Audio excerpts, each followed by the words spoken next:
तो चलिए स्टार्ट करते हैं हम अपना नेक्स्ट लेक्चर, जो कि हमारा है बायोमोलिक्यूल्स पे।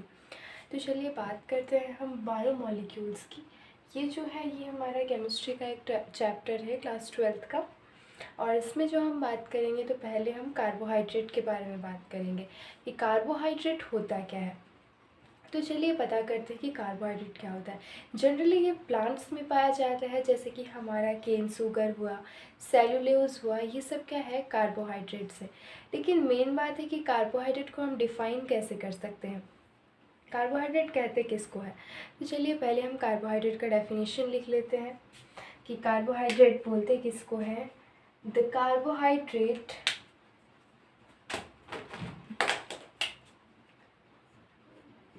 the carbohydrate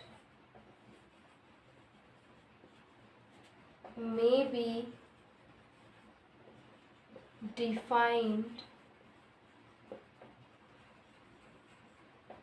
as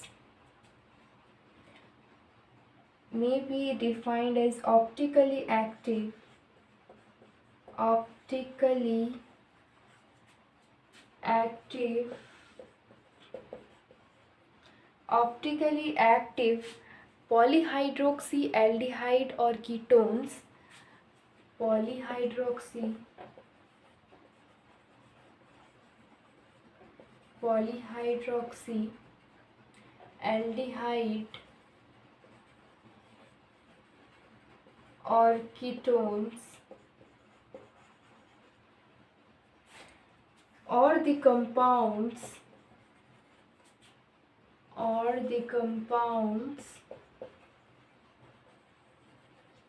और वो कंपाउंड्स जो कि हाइड्रोलाइसिस करने से हमें इस तरह के यूनिट्स दे दे, ठीक है, इस तरह के, यानी एल्डिहाइड और कीटोन जैसे। और the compounds which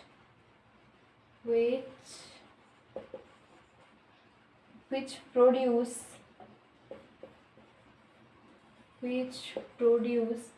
such units during hydrolysis या फिर on hydrolysis।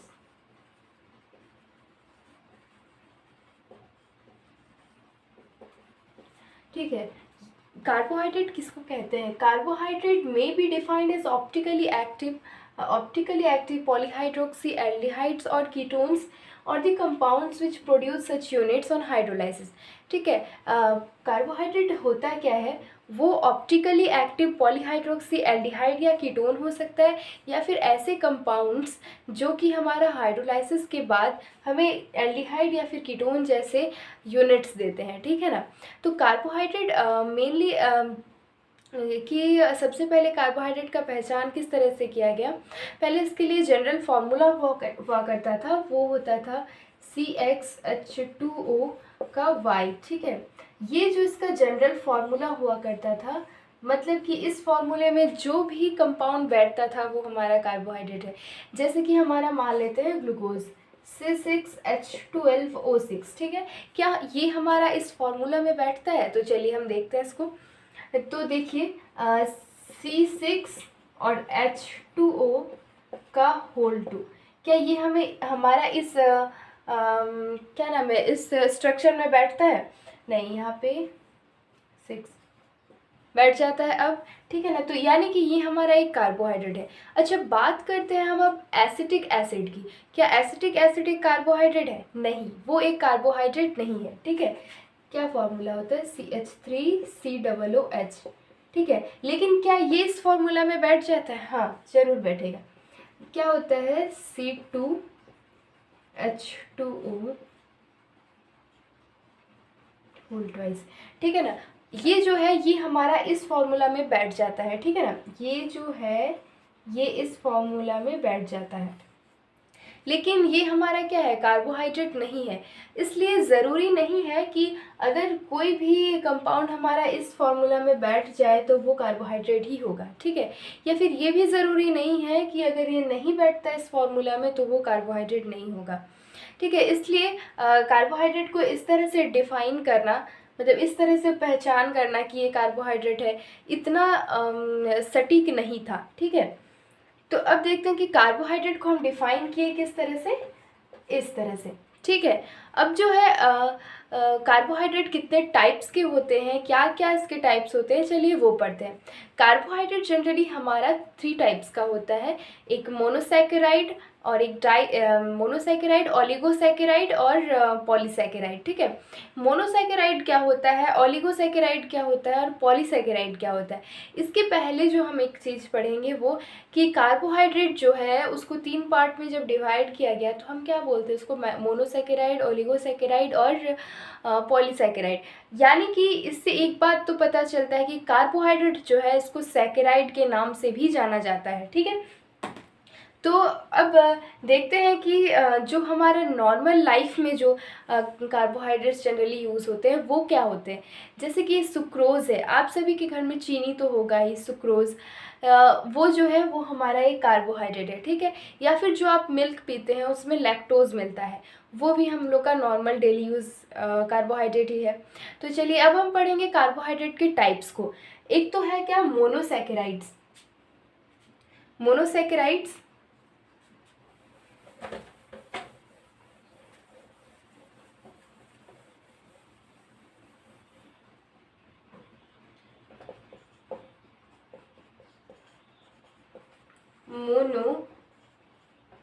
मोनोसैकेराइड।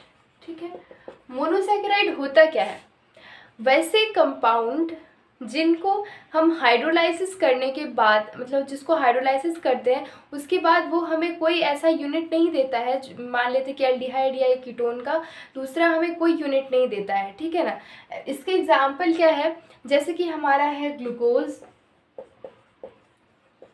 उसके बाद है फ्रुक्टोज, फिर है हमारा राइबोज। ठीक है, अब जो है हम पढ़ेंगे क्या, ओलिगोसैकेराइड।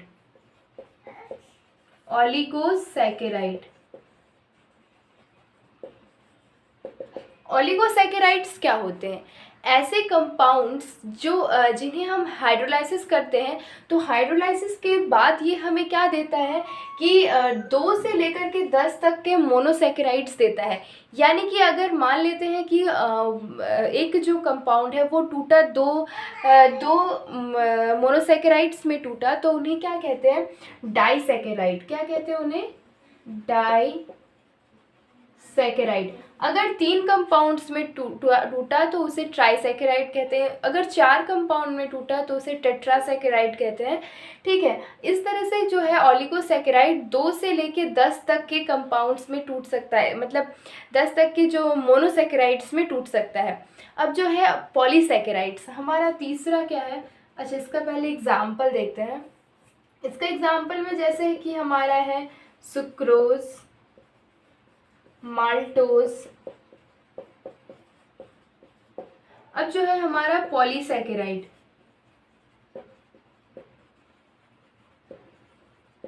पॉलीसैकेराइड्स क्या होते हैं, पॉलीसैकेराइड जो है वो क्या होता है कि जब हम किसी, मतलब ये जो कार्बोहाइड्रेट है जब हम इसको पानी के साथ मतलब हाइड्रोलाइज करते हैं तो हाइड्रोलाइज के बाद ये हमें एक लार्ज क्वांटिटी में मोनोसैकेराइड प्रोवाइड कराता है। ठीक है ना, जैसे कि इसका एग्जांपल है जैसे स्टार्च, सेल्यूलोज। ठीक है ना, ये सब इसके क्या है, एग्जाम्पल है, जैसे गम, ग्लाइकोजन। ठीक है, अब पढ़ते हैं हम क्या, तीसरा चीज मोनोसैकेराइड में पढ़ेंगे अब हम ग्लूकोज और फ्रुक्टोज। ठीक है,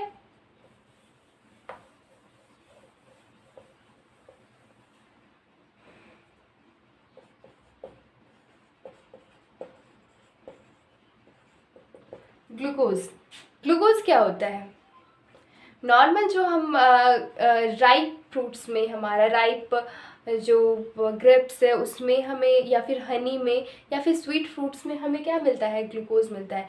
लेकिन जो है इसका लेबोरेटरी में हम ग्लूकोज कैसे बना सकते हैं तो वो देखते हैं। इसको बनाने का 2 मेथड है, 2 इसका मैन्युफैक्चर मेथड है। एक है हमारा क्या, सुक्रोज से और दूसरा है हमारा स्टार्च से। तो देखते हैं कि सुक्रोज से हम इसको कैसे बना सकते हैं। तो सुक्रोज का फॉर्मूला क्या होता है, C12H22O11। ठीक है, जब हम इसको क्या करते हैं, हाइड्रोलाइज करते हैं किसके प्रेजेंस में, या फिर या तो H2SO4 के प्रेजेंस में या फिर HCl के प्रेजेंस में, दोनों में से आप कोई भी एसिड दे सकते हैं, H2SO4 और HCl, किसी के भी प्रेजेंस में आप इसको रिएक्शन करा सकते हैं। अब जब आप रिएक्शन कराते हैं तो क्या मिलता है कि इक्वल अमाउंट में ग्लूकोज और फ्रुक्टोज दोनों मिलता है। ठीक है, C6H12O6 प्लस C6H12O6, ये भी हमें ग्लूकोज, ये जो है हमें क्या मिलता है, ग्लूकोज, और ये मिलता है हमें फ्रुक्टोज।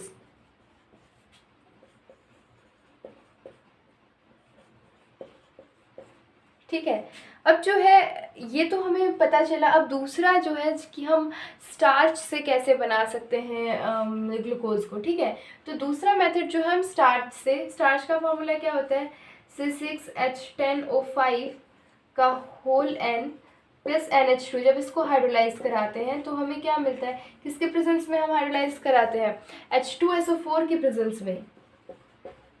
किस टेम्परेचर में और किस प्रेशर में, 393 केल्विन टेम्परेचर में और 2.3 ATM प्रेशर में जब हम इसे रिएक्शन कराते हैं तो ये हमें ग्लूकोज देता है। ठीक है, अब देखते हैं कि ग्लूकोज हमें मिला, तो ग्लूकोज का जो स्ट्रक्चर है, अब हम इसके स्ट्रक्चर के बारे में पढ़ेंगे, लेकिन उसके पहले हम क्या जानते हैं, अभी ग्लूकोज में ही पढ़ेंगे, उसके स्ट्रक्चर में ही।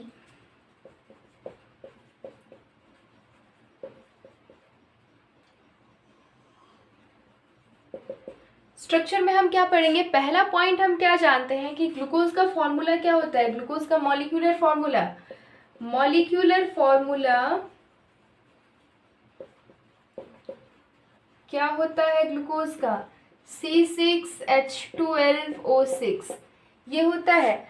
अब हमें ये पता है कि इसका जो मॉलिक्यूलर फॉर्मूला है वो होता है C6H12O6। ठीक है ना, तो अब देखते हैं कि हमारा जो इसका स्ट्रक्चर किस टाइप का होगा। तो इसके स्ट्रक्चर को पता करने के लिए क्या क्या एक्सपेरिमेंटली बहुत कुछ बहुत कुछ एक्सपेरिमेंट किया गया था, जैसे कि HI के साथ रिएक्शन, उसके बाद NH2OH के साथ रिएक्शन, उसके बाद HCN के साथ रिएक्शन, उसके बाद Br2 वाटर के साथ रिएक्शन। ठीक है ना, तो देखते हैं कि ये सारी रिएक्शन से हमें क्या मिलता है, क्या पता चलता है। तो पहला जो हमारा रिएक्शन होगा वो हम करते हैं किससे, HI के साथ रिएक्शन।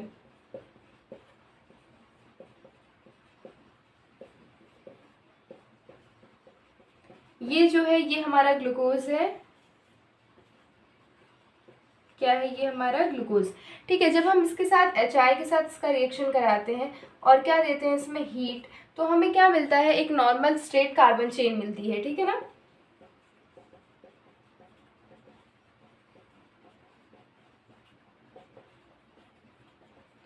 छह मेंबर का एक नॉर्मल स्ट्रेट कार्बन चेन मिलता है।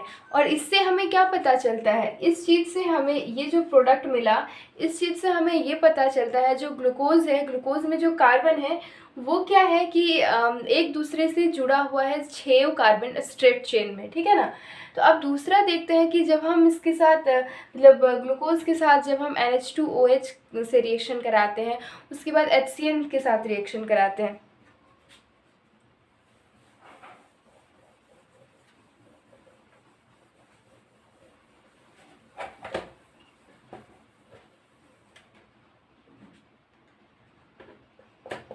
तीसरा पॉइंट जो है हम किसके साथ रिएक्शन कराते हैं, ग्लूकोज का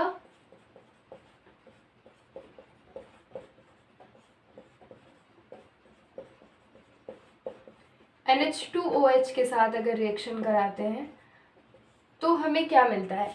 ठीक है, NH2OH के साथ जब हम रिएक्शन कराते हैं तो हमें मिलता है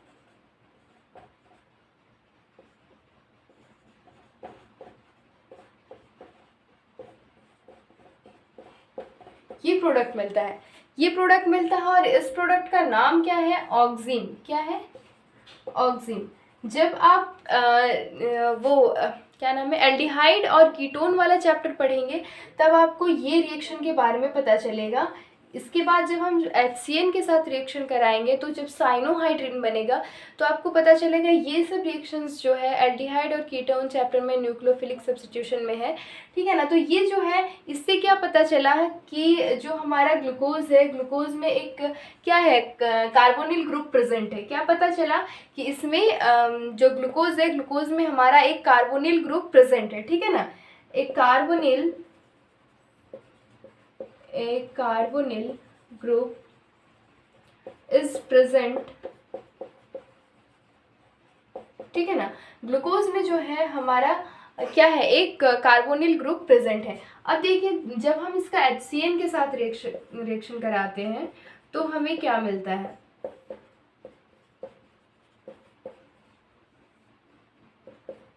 जब HCN के साथ रिएक्शन कराते हैं तो हमें साइनोहाइड्रिन मिलता है इस जगह पे।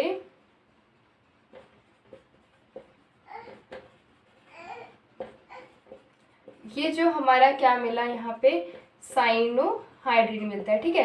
तो इससे भी हमें वही पता चलता है कि यही वाला हमें रिजल्ट पता चलता है कि एक कार्बोनिल ग्रुप इसमें प्रेजेंट है, ठीक है ना। अब